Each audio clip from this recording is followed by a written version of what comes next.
बहुत स्वागत है आपका खबरों के रोलर कोस्टर में, जिसे हम और आप कहते हैं बिग एंड बोल्ड। तमाम अहम खबरें, big news in a bold manner. बहुत स्वागत है आपका। सबसे पहले उस खबर की तरफ आपको लेकर चलता हूं जो रहेगी आज खास तवज्जो में। बिग एंड बोल्ड में आपको दिखाएंगे भ्रष्टाचार को लेकर पीएम मोदी की कांग्रेस पर चोट, जनता किसे देगी वोट, ये एक बड़ा सवाल। गाजा से आई कंफर्म्ड रिपोर्ट, विनाशक हथियार तैयार, अब इजराइल करेगा हमास पर आखिरी चोट। पूरी खबर डिटेल के साथ आपके सामने रखूंगा। और पहाड़ों में बर्फबारी, मैदानों में सर्दी का कोल्ड टॉर्चर जारी, कैसे बदल रहा है देश का मौसम आपके सामने, यह भी होगा आज बिग एंड बोल्ड में। और भगवान भास्कर के आशीर्वाद में कैसे छिपा है सेहत का राज, फ्री में लीजिए विटामिन डी, कई रोगों को भगाने में मददगार, डिटेल के साथ आपको बताऊंगा। बहुत संजीदगी से लीजिएगा, आपके काम आएगा। लेकिन पहले देखिए, मध्य प्रदेश के ग्वालियर से किडनैपिंग का यह हैरान करने वाला मामला सामने आया, जहां दतिया से आई एक लड़की जैसे ही बस स्टैंड पर उतरी, बाइक सवार दो लोग उस पर झपट पड़े और कुछ ही सेकंड में लड़की का सरेआम अपहरण कर लिया गया। तस्वीरें झांसी रोड पर पेट्रोल पंप की हैं। बाइक हेलमेट पहने एक युवक किसी का इंतजार कर रहा है। इस दौरान दूसरा नकाबपोश युवक एक लड़की को जबरदस्ती अपने साथ लेकर वहां पहुंचा और उसे बाइक पर बिठा लिया। हालांकि जब तक वो खुद बैठ पाता, बाइक चला रहे शख्स ने गाड़ी आगे बढ़ा दी, लेकिन सड़क पर पहुंचते पहुंचते दूसरा युवक भी बाइक के पीछे बैठ गया और लड़की को लेकर ये फरार हो गए। पूरी घटना इतनी तेजी से हुई कि पेट्रोल पंप पर मौजूद लोग कुछ समझ ही नहीं पाए। बताया जा रहा है कि 19 साल की पीड़ित लड़की भिंड की रहने वाली है और बस से अपने परिजनों के साथ ग्वालियर पहुंची थी। इस दौरान जब वो बच्चे को टॉयलेट कराने के लिए पेट्रोल पंप पर पहुंची तो एक बदमाश बच्चे को धक्का देकर युवती को जबरन अपने साथ ले गया। दिन दहाड़े अपहरण की वारदात के बाद ग्वालियर पुलिस एक्शन में आई। शहर भर में नाकेबंदी की गई, लेकिन बदमाशों का कोई सुराग हाथ नहीं लगा। और विशाखापट्टनम में समंदर किनारे उस वक्त हड़कंप मच गया जब पोर्ट पर खड़ी 40 नावें, बोट्स एक साथ जलने लगी और एक के बाद एक कई धमाकों से पूरा इलाका गूंज उठा। अग्निकांड की जानकारी मिलते ही लोगों की भीड़ जुड़ गई। नाव के मालिक भी पहुंच गए, लेकिन आग इतनी भीषण थी कि कोई भी शख्स बोट तक पहुंचने की हिम्मत नहीं जुटा पाया। लकड़ी की इन नावों में इतनी भीषण आग लगी कि पूरा इलाका रात के अंधेरे में लाल हो गया। नाव के फ्यूल टैंक में आग लगने के बाद आग और भी भीषण हो गई, जिसके बाद कई नावों में विस्फोट भी हुए। अग्निकांड की जानकारी के बाद रेस्क्यू के लिए राष्ट्रीय आपदा प्रतिक्रिया बल और विशाखापट्टनम पोर्ट ट्रस्ट की टीम मौके पर पहुंची और करीब 5 घंटे की मशक्कत के बाद आग पर काबू पाया गया है। इस अग्निकांड में कोई शख्स हताहत तो नहीं हुआ, लेकिन 25 से 30 करोड़ के नुकसान की आशंका बताई जा रही है। वहीं नाव मालिकों ने इस अग्निकांड के पीछे साजिश की आशंका जाहिर की है। उनका कहना है कि बदले की भावना से जानबूझकर आग लगाई गई। वहीं ये भी कहा जा रहा है कि एक बोट पर पार्टी चल रही थी और आग वहीं से लगी है, जिसके बाद साथ खड़ी 40 नावें उसकी चपेट में आ गई। और मथुरा में यूपी पुलिस और स्वात की टीम गो तस्करों से मुठभेड़ उसकी हुई। छाता इलाके में हुई मुठभेड़ में दोनों तरफ से गोलीबारी भी हुई, जिसमें पुलिस ने एक बदमाश को धर दबोचा। इस दौरान उसके पैर में गोली भी लगी, हालांकि उसकी जान बच गई। वहीं गो तस्कर के 2 साथी अंधेरे का फायदा उठाकर कार में फरार हो गए। गोकशी करने वाला हनीफ हरियाणा का रहने वाला है। उसके पास से पुलिस ने तमंचा और कारतूस भी बरामद किए हैं। पुलिस के मुताबिक फरार चल रहे हनीफ पर गोकशी के 10 मामले दर्ज हैं, जिसमें पुलिस को उसकी तलाश थी। हनीफ यहां भी गायों की रेकी कर उन्हें उठा ले जाने की फिराक में आया था, लेकिन इस दौरान उसकी यूपी पुलिस से मुठभेड़ हो गई और वो पकड़ा गया। अगली अहम खबर बिहार के लखीसराय से। यहां छठ पूजा की खुशियां तब मातम में तब्दील हो गई जब एक ही परिवार के 6 लोगों को सरेआम गोली मार दी गई। गोलीकांड में 2 लोगों की मौके पर ही मौत हो गई, जबकि 4 लोग गंभीर रूप से जख्मी हैं, जिन्हें पटना रेफर कर दिया गया है। पूरा मामला प्रेम प्रसंग का बताया जा रहा है। जब लड़की का परिवार सूर्य को अर्घ्य देकर लौट रहा था, इस दौरान प्रेमी ने पूरे परिवार पर फायरिंग कर दी और मौके से फरार हो गया। सनसनीखेज हत्याकांड के बाद पुलिस ने आरोपी आशीष के घर छापा मारा, जहां से हथियार बरामद कर लिया गया है, जबकि आरोपी की तलाश के लिए टीम बनाई गई है।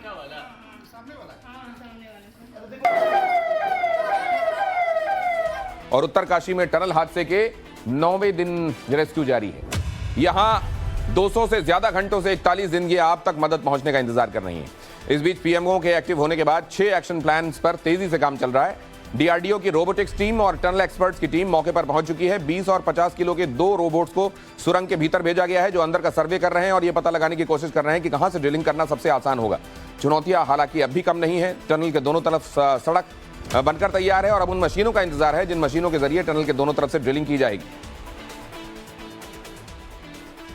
उत्तरकाशी की टनल में फंसे लोगों को बचाने के लिए प्रशासन ने टॉप गियर है, लेकिन 12 तारीख से अब तक मजदूरों को निकालने की सारी कोशिशें नाकाफी साबित हुई।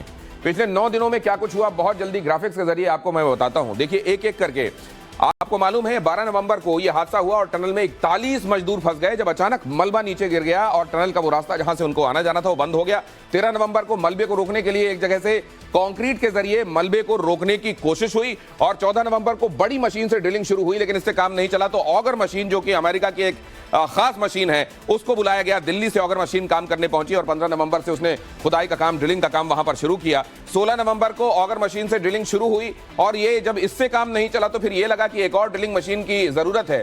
खैर 17 नवंबर को रेस्क्यू के लिए सर्वे का काम वहां पर शुरू हुआ और फिर 18 नवंबर को इंदौर से एक और ऑगर मशीन को ड्रिलिंग के लिए वहां पर बुलाया गया, लेकिन अब तक कामयाबी नहीं मिली है। देखिए उसके बाद भी कोशिशें जारी हैं। 19 नवंबर को 6 एक्शन प्लान पर काम शुरू किया गया जिसमें अलग अलग जगहों से ड्रिलिंग करके वहां तक पहुंचकर रास्ता बनाया जाना था।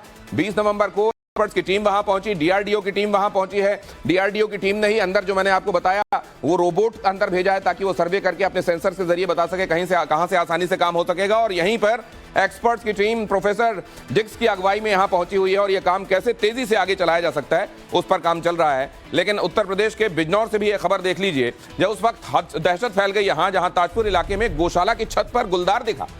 गांव वालों के मुताबिक गुलदार यहां शिकार की तलाश में पहुंचा था, लेकिन यहां रहने वाले लोगों और जानवरों की किस्मत अच्छी थी कि वो उसे शिकार यहां मिला नहीं। ये गुलदार गौशाला की छत पर काफी देर तक घात लगाए बैठा रहा और जब उसे कोई शिकार नहीं मिला तो वहां से निकल गया। ये पहला मामला नहीं है जब बिजनौर के आसपास गांव में गुलदार देखा गया हो। बिजनौर की सीमा जिम कॉर्बेट से लगती है, ऐसे में आए दिन खाने की तलाश में जंगल से निकलकर गुलदार रिहायशी इलाकों की तरफ आ जाते हैं। और अयोध्या में रामलला की प्राण प्रतिष्ठा की तैयारियां जोर शोर से चल रही हैं। इस पूरे समारोह की 4 चरणों में मेगा तैयारियां हो रही हैं। पहले चरण में 20 दिसंबर तक संचालन समिति लोगों को उत्सव की जानकारी देगी। जनवरी से घर घर संपर्क की शुरुआत होगी और इसके तहत 10 करोड़ परिवारों तक पहुंचने का लक्ष्य रखा गया है। लोगों से मिलकर समारोह के दिन दीपोत्सव मनाने की अपील की जाएगी। 22 जनवरी को पूरे देश में उत्सव मनाया जाएगा और अभिजीत मुहूर्त में मृगशिरा नक्षत्र में दोपहर 12:20 पर प्रधानमंत्री नरेंद्र मोदी रामलला की प्राण प्रतिष्ठा करेंगे। बिग एंड बोल्ड अगली खबर जम्मू कश्मीर से। घाटी के इलाकों में तापमान नीचे गिरता जा रहा है। मौसम विभाग के मुताबिक बीती रात श्रीनगर में न्यूनतम तापमान 0 से 0.8 डिग्री सेल्सियस नीचे दर्ज किया गया। ये इस सीजन में श्रीनगर में अब तक दर्ज किया गया सबसे कम न्यूनतम तापमान है। और आज श्रीनगर शहर के ज्यादातर हिस्सों में सुबह घना कोहरा छाया रहा, जिससे गाड़ियों के साथ साथ पैदल यात्रियों को आने जाने में परेशानियां हुई। मौसम विभाग के मुताबिक घाटी में अगले 1 हफ्ते तक सुबह और शाम कोहरा छाया रहेगा और इस दौरान मौसम में बहुत ज्यादा तब्दीली नहीं होगी। और कांग्रेस पर भ्रष्टाचार की चोट, जनता किसे देगी वोट? $1 million question. पूरी खबर आगे, लेकिन उससे पहले देखिए पटाखा फोड़ने को लेकर कहां चली गोली। बिहार के वैशाली जिले में पटाखे फोड़ने को लेकर हुए विवाद में 3 लोगों को गोली लगी है। घायलों को आनंद फानंद पास के अस्पताल में दाखिल कराया गया। प्राथमिक उपचार के बाद घायलों को पटना के पीएमसीएच रेफर किया गया। जानकारी मिलते ही मौके पर पुलिस पहुंची और जांच में जुट गई। मामला वैशाली थाना के अमृतपुर गांव का है। दिल्ली के चितरंजन पार्क इलाके में तेज रफ्तार बीएमडब्ल्यू ने सड़क किनारे खड़ी कार को टक्कर मार दी। बीएमडब्ल्यू की चपेट में आने से सड़क पर मौजूद 4 लोग बुरी तरह जख्मी हो गए। सभी को एम्स के ट्रॉमा सेंटर में दाखिल कराया गया। 4 में से 2 की हालत गंभीर है। बीएमडब्ल्यू चालक महिला को पुलिस ने हिरासत में ले लिया है। टक्कर इतनी जोरदार थी कि दूसरी गाड़ी के परखच्चे उड़ गए। चुनाव आयोग ने छत्तीसगढ़, राजस्थान, तेलंगाना, मध्य प्रदेश और मिजोरम में 1760 करोड़ से ज्यादा की जब्ती की है। ये पिछली बार की गई जब्ती से 7 गुना ज्यादा है। 2018 में विधानसभा चुनाव के दौरान 240 करोड़ रुपए से ज्यादा की जब्ती की गई थी। इस बार जिन चीजों को जब्त किया गया है उसमें नकदी, ड्रग, शराब और कीमती धातुएं शामिल हैं। माफिया डॉन ब्रजेश सिंह को इलाहाबाद हाईकोर्ट से बड़ी राहत मिली है। कोर्ट ने 36 साल पुराने सिकरौरा कांड में सत्र न्यायालय के फैसले को सही करार दिया है। लोअर कोर्ट ने इस केस में ब्रजेश सिंह समेत 6 लोगों को निर्दोष करार दिया था। हाईकोर्ट ने कहा है कि सत्र न्यायालय के फैसले में कोई कमी नहीं है। हाईकोर्ट ने सभी पक्षों को सुनने के बाद 9 नवंबर को फैसला सुरक्षित रख लिया था। 1987 में हुए सिकरौरा कांड में 7 लोगों की निर्मम हत्या कर दी गई थी। मणिपुर में इम्फाल एयरपोर्ट यूएफओ दिखने के बाद 2 रफेल तैनात कर दिए गए हैं। यूएफओ की जानकारी एटीएस ने एयरफोर्स को दी थी, जिसके बाद इम्फाल से स्पेस और फ्लाइट ऑपरेशन बंद कर दिए गए। एयरफोर्स का क्लियरेंस मिलने के बाद ही कमर्शियल फ्लाइट ऑपरेशन शुरू किया गया। वायरल वीडियो में चमकती चीज 1 घंटे तक आसमान में उड़ती दिखाई दी। इससे एयरपोर्ट पर 3 घंटे तक अफरा तफरी का माहौल रहा। प्रधानमंत्री नरेंद्र मोदी चुनाव प्रचार के लिए राजस्थान के बीकानेर पहुंचे, जहां उन्हें जूनागढ़ से गोकुल सर्किल तक करीब 4 किलोमीटर लंबा रोड शो उन्होंने किया। पीएम मोदी जब खुली जीप में सवार होकर लोगों के बीच पहुंचे तो लोगों का उत्साह देखते ही बना। इससे पहले पीएम मोदी पाली पहुंचे थे, जहां उन्होंने अपने चिरपरिचित अंदाज में एक बार फिर कांग्रेस सरकार पर हमला बोला और इंडी गठबंधन पर निशाना साधा। पीएम मोदी ने कहा कि राजस्थान में ऐसी सरकार की जरूरत है जो प्रदेश के विकास को प्राथमिकता दे। लेकिन दुर्भाग्य से पिछले 5 साल में कांग्रेस सरकार ने लोगों के विकास में अड़ंगा लगाया है और लोगों को पीछे धकेल दिया है। गहलोत सरकार के लिए भ्रष्टाचार से बड़ा कुछ भी नहीं, उनके लिए परिवारवाद ही सब कुछ है। इसके साथ ही पीएम मोदी ने कहा कि घमंडिया गठबंधन के नेताओं ने बहुत आपत्तिजनक टिप्पणियां हमारी माताओं बहनों के लिए की है, लेकिन कांग्रेस का कोई नेता इस पर कुछ नहीं बोल रहा है। यहां कांग्रेस का असली चेहरा उजागर होता है और जनता इसे पहचान गई। राजस्थान के चुनावी रण में यूपी के सीएम योगी आदित्यनाथ ने भी हुंकार भरी और गहलोत सरकार पर जमकर हमला बोला। अजमेर में बीजेपी प्रत्याशी सतीश पुनिया के समर्थन में रैली को संबोधित करते हुए सीएम योगी ने कहा कि एक तरफ पीएम मोदी के नेतृत्व में भारत की दुनिया में प्रतिष्ठा बढ़ रही है, तो वहीं पिछले 5 साल में राजस्थान अपराध, भ्रष्टाचार, महिला अपराध और गौकशी में नंबर 1 हो गया है। इसके साथ ही योगी आदित्यनाथ ने अजमेर के लोगों को अयोध्या में 22 जनवरी को होने वाले राम मंदिर की प्राण प्रतिष्ठा कार्यक्रम के लिए आमंत्रित किया। उन्होंने कहा अयोध्या आने की इच्छा रखने वाले लोग सतीश पुनिया को विधानसभा भेजें, उसके बाद पुनिया खुद ही सभी लोगों को लेकर अयोध्या आ जाएं।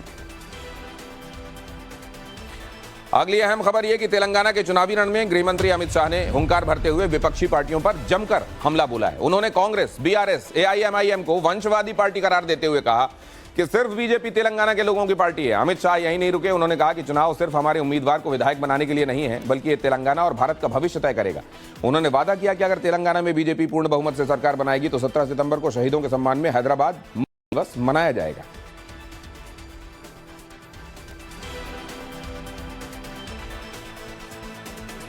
गाजा से कंफर्म्ड रिपोर्ट, हमास के आतंक पर आखिरी चोट। पूरी खबर आगे, लेकिन उससे पहले देखिए राजस्थान के रण में प्रियंका गांधी का बीजेपी पर हमला।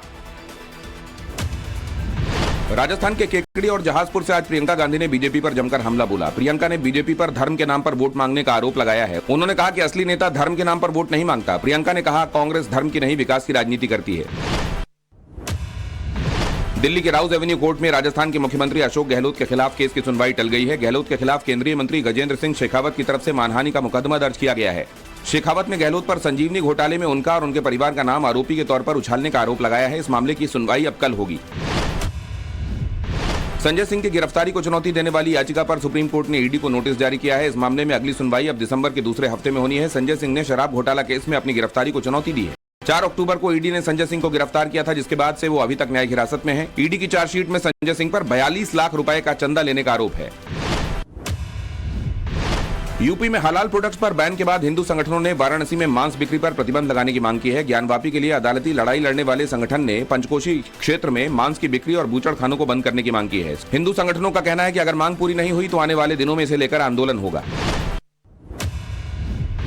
पंजाब की मान सरकार फिर से विधानसभा सत्र बुलाने की तैयारी में है। 28-29 नवंबर को शीतकालीन सत्र बुलाए जाने का फैसला किया गया है। 10 नवंबर को सुप्रीम कोर्ट की तरफ से आए आदेश के बाद यह फैसला लिया गया। पंजाब के राज्यपाल ने 19 और 20 जून को पंजाब सरकार की तरफ से बुलाए गए विधानसभा सत्र को अवैध बताया था, जिसे पंजाब सरकार ने सुप्रीम कोर्ट में चुनौती दी थी। सुप्रीम कोर्ट ने इसे लेकर राज्यपाल को फटकार लगाई थी। भगवान सूर्य को उदित होते हुए सूर्य को अर्घ्य के साथ छठ का पर्व संपन्न हुआ। इसकी शुरुआत सुबह सूर्य देव के जलाभिषेक से होती है, समापन भी इसी तरह से होता है और इस परंपरा के पीछे छिपा हुआ है विज्ञान। सूर्य की रोशनी में जो सबसे अनमोल सेहत का खजाना है वो है विटामिन डी। 76% भारतीयों में विटामिन डी की कमी होती है। इससे आप अंदाजा लगा सकते हैं कि कितना एसेंशियल है। सूर्य की रोशनी से और भी कई फायदे हैं। हड्डियां मजबूत होती हैं, शरीर को भरपूर मात्रा में कैल्शियम मिलता है। सनलाइट से शरीर के भीतर के सृजन शक्ति में मजबूती आती है। सूर्य की रोशनी से इम्यूनिटी भी बढ़ती है और अगर आपकी हड्डियों में दर्द की शिकायत है तो सूर्य की रोशनी से बेहद आराम मिल सकता है। धूप से बनने वाला विटामिन डी कैल्शियम को सोखने में उस शरीर उसको एब्जॉर्ब कर पाए, इस लिहाज से अहम भूमिका निभाता है। इससे हड्डियां मजबूत होती हैं। सूर्य की रोशनी से शरीर के घाव भी जल्द होते हैं। धूप हड्डियों और विटामिन डी को तो दुरुस्त रखता ही है, ये ब्लड प्रेशर भी घटाती है और ये जानकारी यूनिवर्सिटी ऑफ साउथहैम्पटन में हुई एक रिसर्च में सामने आई है। इससे टाइप 1 डायबिटीज का खतरा कम होता है। डिप्रेशन और एंजाइटी में भी सनलाइट के जरिए निपटने से मदद मिलती है। जैसा मैंने आपको बताया, हड्डियां मजबूत बनती हैं, कैल्शियम भरपूर एब्जॉर्ब होता है, शरीर में इम्यूनिटी मजबूत होती है और एट द एंड आपका शरीर मजबूत और स्वस्थ निरोगी रहे, इसमें भगवान भास्कर का आशीर्वाद बड़ा महत्वपूर्ण भूमिका निभाता है। और आगे मैं आपको बताऊं क्या है अहम खबर, वो ये कि टेस्ला कार की भारत में एंट्री को लेकर रोड मैप तैयार हो गया है। एलन मस्क की कंपनी टेस्ला गुजरात या महाराष्ट्र में प्लांट लगा सकती है। मस्क अपनी कंपनी टेस्ला को भारत में लॉन्च करने के लिए रोड मैप बना चुके हैं। अगले साल संभावित भारत दौरे के पहले टेस्ला ने तैयारियों को अंतिम रूप देना शुरू कर दिया है। बताया जा रहा है कि टेस्ला हर साल 5 लाख ईवी कारों का प्रोडक्शन शुरू करेगी, जिसकी एंट्री लेवल कार की कीमत लगभग 20 लाख रुपए हो सकती है। रेमंड के चेयरमैन गौतम सिंघानिया की पत्नी नवाज मोदी ने अलग होने के लिए शर्त रखी है। उन्होंने कुल संपत्ति में 75% की हिस्सेदारी मांगी है, लेकिन गौतम सिंघानिया ने फैमिली ट्रस्ट बनाने का सुझाव दिया है। गौतम सिंघानिया की मौत के बाद उनके परिवार के सदस्यों को उनकी संपत्ति वसीयत के रूप में मिल जाएगी। हालांकि नवाज मोदी फैमिली ट्रस्ट बनाने के सुझाव से सहमत नहीं है। गौतम सिंघानिया की कुल संपत्ति करीब $1.4 बिलियन यानी 11,000 करोड़ रुपए है। हफ्ते के पहले कारोबारी दिन शेयर बाजार लाल रंग के साथ बंद हुए। सेंसेक्स 139 अंक गिरकर 65,655 अंकों पर बंद हुआ। निफ्टी भी 37 अंकों की गिरावट के साथ 19,694 पर बंद हुआ। सराफा बाजार में सोना और चांदी में गिरावट दर्ज की गई। 24 कैरेट सोने के दाम 169 रुपए गिरकर 61,000 रुपए प्रति 10 ग्राम पर आ गए। चांदी 827 रुपए फिसलकर 72,920 रुपए प्रति किलोग्राम पर आ गई। ओपन एआई से निकाले गए सैम ऑल्टमैन माइक्रोसॉफ्ट से जुड़ गए हैं। माइक्रोसॉफ्ट के सीईओ सत्या नाडेला ने खुद इसका ऐलान किया है। माइक्रोसॉफ्ट $10 अरब से अधिक की हिस्सेदारी के साथ ओपन एआई का सबसे बड़ा निवेशक है। ओपन एआई ने शुक्रवार को मुख्य कार्यकारी अधिकारी सैम ऑल्टमैन को बर्खास्त कर दिया था। वर्ल्ड कप चैंपियन ऑस्ट्रेलिया के खिलाड़ी मिशेल मार्श की एक वायरल तस्वीर पर फैंस भड़क गए हैं। इस तस्वीर में मार्श विश्व कप ट्रॉफी पर अपने पैर रखकर बैठे दिखाई दे रहे हैं। इस फोटो में मार्श सोफे पर बैठे हैं। ऑस्ट्रेलियाई टीम के कप्तान पैट कमिंस ने यह तस्वीर इंस्टाग्राम पर पोस्ट की है। लोग मार्श की इस हरकत को विश्व कप ट्रॉफी के लिए अपमानजनक बता रहे हैं। ऑपरेशन टनल जल्द कंप्लीट हो, लोग सुरक्षित बाहर निकले, पूरा देश ये दुआ कर रहा है। बिग एंड बोल्ड स्पेशल में इससे जुड़े हुए तमाम ब्यौरे रखने वाला हूं।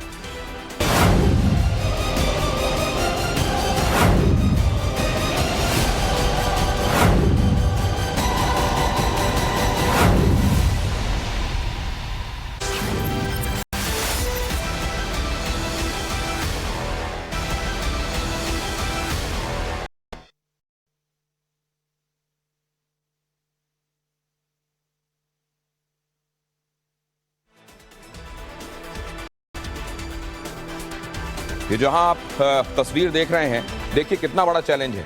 टनल में मलबे के आगे फंसे हुए ये 41 लोग, इन तक पहुंचने की जद्दोजहद 9वां दिन ये लगातार जारी है। उत्तरकाशी में 41 जिंदगियों को बचाने का जो ऑपरेशन टनल चल रहा है वो कंप्लीट होने वाला है और इस ऑपरेशन का पहला मिशन पूरा हो गया है। दूसरे पर काम तेजी से शुरू हो गया है। दुआ पहले से हो रही थी, लेकिन अब दवा और गंगा जल ने 90 दिन चमत्कार कर दिया, ऐसा कहा जा रहा है। ग्राउंड लेवल से लेकर पीएमओ तक सब एक्टिव हो गए हैं।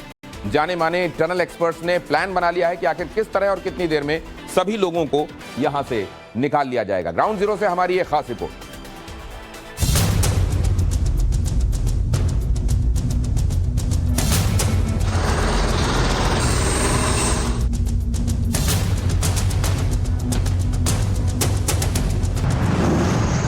न ऑपरेशन रुका है, न उम्मीद छूटी है।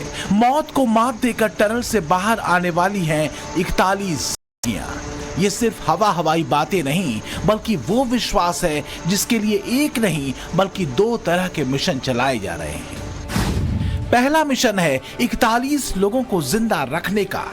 दूसरा है सभी जिंदगी को सलामत बाहर निकालने का मिशन।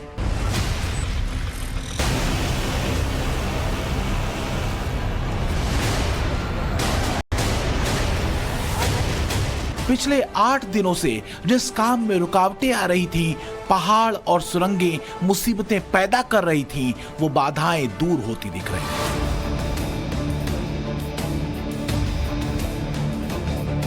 कैसे असंभव सा दिखने वाला टास्क पूरा होने वाला है। टनल में फंसे लोगों ने आवाज लगाकर क्या कहा, सब आपको बताएंगे। पहले जान लीजिए कि उत्तरकाशी को लेकर किस तरह की एक्टिवनेस है। प्रधानमंत्री नरेंद्र मोदी ने उत्तराखंड के मुख्यमंत्री पुष्कर धामी से फोन पर बात की। दुनिया के मशहूर टनल एक्सपर्ट अर्नोल्ड डिक्स ने उत्तरकाशी में मोर्चा संभाल लिया है। डीआरडीओ की रोबोटिक्स टीम ने अपना काम शुरू कर दिया है और सुरंग में फंसे सभी 41 लोगों को जरूरी चीजें खाने के लिए मुहैया कराई जा रही है। इस वीडियो में आप देख सकते हैं ड्राई चने हैं, बॉयल्ड चने हैं, किशमिश है, खीले हैं, मुरमुरे हैं, ड्राई फ्रूट्स हैं और ये सब 4 इंच के पाइप के जरिए उन लोगों तक पहुंचाया जा रहा है जो टनल में फंसे हैं। इसके अलावा मल्टीविटामिन्स भी पहुंचाई जा रही हैं, डिप्रेशन दूर करने की दवाइयां भी भेजी गई हैं। अब कोशिश यही है कि किस तरह 6 इंच के पाइप को पार किया जा सके ताकि सॉलिड फूड दिया जा सके, यानी रोटी भी पहुंच सके और सब्जियां भी पहुंचाई जा सके।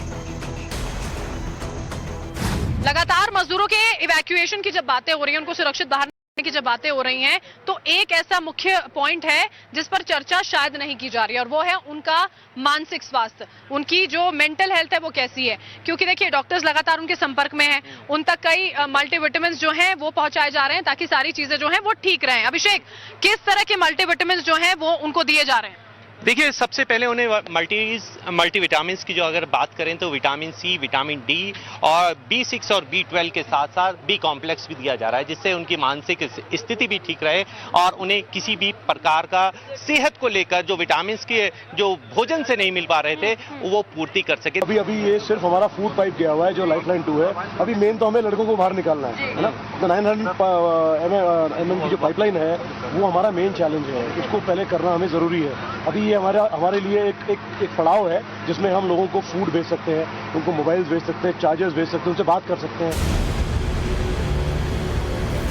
टनल के अंदर फंसे लोग जिंदगी की जंग जीत सकें, इसलिए कुछ और इंतजाम भी किए गए हैं जो इस बात का भरोसा दिला रहे हैं कि जो हुआ सो हुआ, अब सब अच्छा होगा। इसलिए ऑक्सीजन पहुंचाने का भी इंतजाम किया जा रहा है। टनल में बिजली चालू है, इसलिए रोशनी नॉन स्टॉप मिल रही है। एक पाइप भी है जिससे पानी पहुंच रहा है। कर्मचारियों को किसी तरह का नुकसान न हो, इसके लिए बाबा बौखनाग की पूजा हो रही है।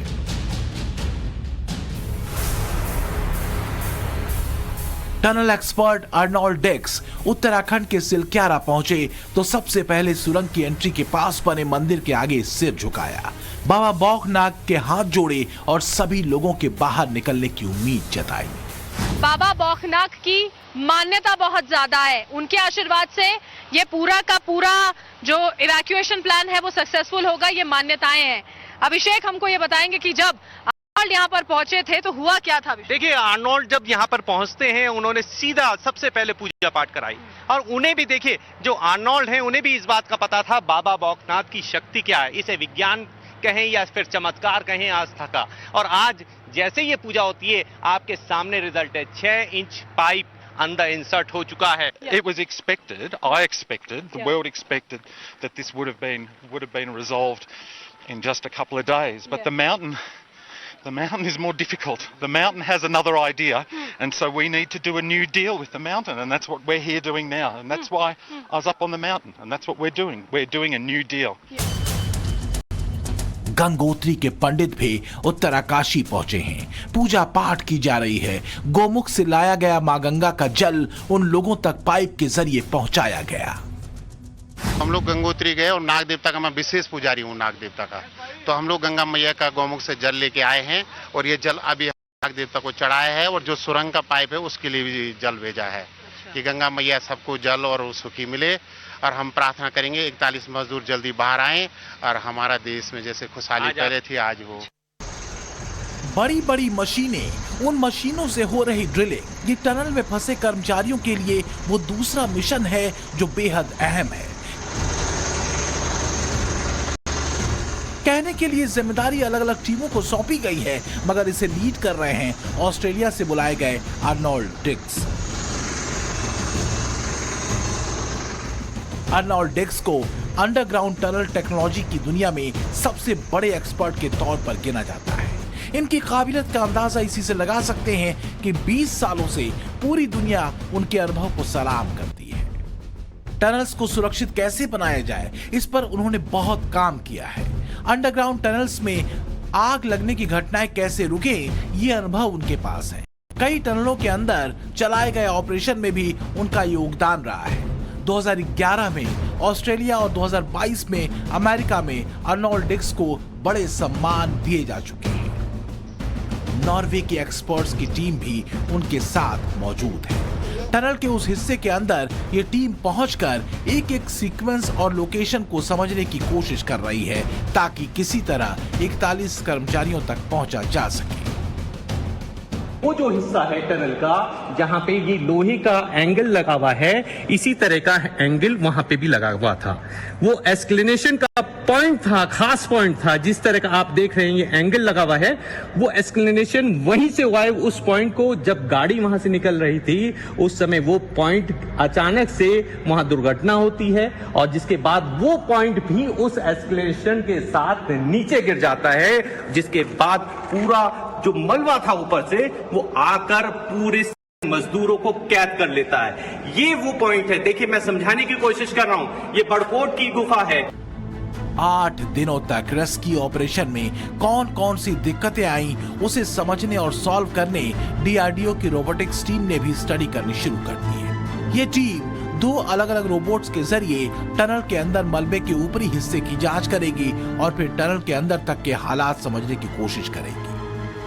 रोबोट को जिस एरिया में जाना है जो बहुत कम स्पेस है, तो वो किसी भी फॉर्म में हो सकता है, वो किसी भी लिहाज से हो सकता है। आपको एक और सूचना दे दूं मैं, ड्रोन कैमरों की मार्फत पहले उस जगह की एक वीडियो बनाई जाएगी और वीडियो के लिहाज से ये डिसाइड किया जाएगा कि आखिर इस जगह में किस फिगर को घुसाया जाए जिसकी वजह से आसानी के साथ वो वहां पे रोबो अपना काम पूरा कर सके। डीआरडीओ की तरफ से रोबोट आए, एक 20 किलो का, एक 50 किलो का है। रोबोट है कि वो धरती पे चल के आगे जाता है, तो हम ये कोशिश कर वो जा सके, लेकिन मेरी एप्रीहेंशन ये है साइट का कंडीशन देखते हुए कि वो रेत की तरह चीज है, तो उसमें वो कर पाएगा नहीं, लेकिन फिर भी हम उसके लिए कोशिश। अगर रोबोट ने सुरंग में रुकावटों का पता लगा लिया तो उस 5 लेयर के फॉर्मूले को अंजाम तक पहुंचाने में कोई दिक्कत नहीं आएगी, जो अब मिशन मोड पर है। पहला प्लान है बड़कोट की तरफ से वर्टिकल ड्रिलिंग, दूसरा प्लान है टनल के ऊपर से वर्टिकल ड्रिलिंग, तीसरे प्लान के तहत 170 मीटर नई सुरंग बनाकर दूसरे छोर से ड्रिलिंग करना, चौथे प्लान के तहत 483 मीटर लंबी परपेंडिकुलर टनल बनाना और पांचवा प्लान है पाइप को धकेलकर लाइफलाइन सर्विस तैयार करना। सबसे ज्यादा तेजी दिख रही है सिलक्यारा के एंड पर ड्रिलिंग में, जिसके लिए बीआरओ पहाड़ों के बीच से एक रास्ता तैयार कर रहा है। रविवार को 970 मीटर सड़क बना ली गई थी और फिर उसे सोमवार को पूरा कर दिया गया। हम अब ऊपर पहुंच रहे हैं, ये देखिए, और हम ऊपर पहुंच गए इस रास्ते पे जहां काम चल रहा है। घुमावदार और ऊंचाई वाले इस रास्ते से भारी भरकम मशीनों को ऊपर तक पहुंचाया जाएगा। इन मशीनों का वजन 23 क्विंटल तक हो सकता है। फिलहाल कुछ एक मशीनें पहुंच भी चुकी हैं और जल्द ही ड्रिलिंग शुरू भी हो जाएगी। ये तस्वीरें देखें, यहाँ पर हम आपको दिखा रहे हैं उस ड्रिलिंग मशीन की जो यहाँ अभी फिलहाल मौके पर पहुंची है। आगे आपने रास्ता देखा जहां पर पूरी की पूरी खुदाई जो है वो की जा रही है और इसी ड्रिलिंग मशीन से देखिए आगे काम होगा। हमने आपको जो ये स्टीप चढ़ाई दिखाई है, उस चढ़ाई में समस्या यहाँ पर मशीनों को लेकर ये है कि वो खुद से उसकी चढ़ाई नहीं कर सकते हैं। इसी वजह से यह भी कहा जा रहा था कि अगर जरूरत पड़ती है तो इन मशीनों को ऊपर खींचा भी जाएगा। इस ड्रिलिंग की प्रक्रिया में थोड़ा टाइम लग सकता है, लेकिन टनल के ऊपर वर्टिकल ड्रिलिंग के लिए एक और लोकेशन चुनी गई है। ये मौजूदा टनल से 320 मीटर दूर है। यहां से 87 मीटर गहराई तक ड्रिल होगी। इस ड्रिल का डायमीटर 1.2 मीटर का होगा। अगर इसमें कहीं रुकावट नजर आई तो मैनुअल ड्रिलिंग का भी विकल्प रखा गया है, यानी एक टीम हाथों से सुरंग खोदेगी और फिर उस लोकेशन तक पहुंचने की कोशिश की जाएगी जहां से 41 लोगों को सुरक्षित बाहर निकाला जा सके। सुरंग के अंदर ड्रिलिंग से मशीनों को दिक्कत ना हो और ना ही किसी तरह का लैंडस्लाइड हो, इससे निपटने के भी इंतजाम किए गए हैं। मशीनों को कंक्रीट ब्लॉक से ढका गया है। इन मशीनों को डीआरडीओ ने भेजा है। इसके बाद NHIDCL टनल के अंदर पाइप डालने का काम करेगा। फिर रेस्क्यू का वो लास्ट फेज आएगा जिसके लिए सेना अलर्ट मोड पर है। 10 एम्बुलेंस टनल के बाहर खड़ी कर दी गई हैं और NDRF टीम ने सभी 41 कर्मचारियों को बाहर निकालने की ट्रेनिंग कर ली है।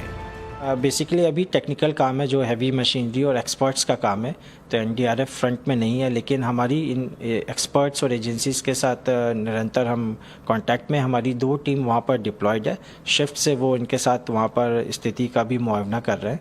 दूसरा, अगर इस तरह का एक्सेस पाइप के थ्रू या ड्रिल करके कोई भी एक्सेस बनाया जाता है तो उसमें एनडीआरएफ किस तरह से टीम हमारी एक्सपर्ट्स अंदर जाएंगे, उनको निकालेंगे, उसकी भी प्लानिंग और ट्रेनिंग और एग्जीक्यूशन ऑलरेडी हम ग्राउंड पर कर रहे हैं। टनल में फंसे कर्मचारियों ने फिलहाल अधिकारियों से फोन पर बात की, डॉक्टर्स से डिस्कशन किया, घर वालों से भी हालचाल शेयर किया।